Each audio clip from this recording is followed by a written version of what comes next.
strawberry கண்ணே விண்வெளி பெண்ணே சில்வர் ஸ்பூன் கையோடு பிறந்தவள் நீயே ஒரு ஃப்ரிட்ஜுக்குள் ஆப்பிள் போல் இருந்தவள் நீயே தங்க தட்டில் சோறு பென்ஸ் ஏசி காரு இருந்தும் நெஞ்சோடு சொல்லாத பாரம் என்ன தனிமை இனிமையாக எளிமை கொடுமையாக உனது கண்ணோடு சொல்லாத சோகம் என்ன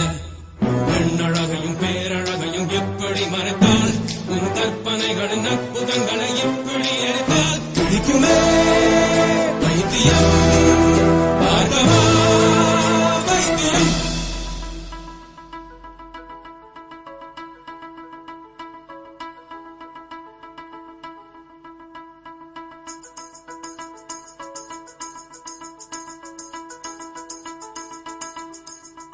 பழைய பைத்தியம்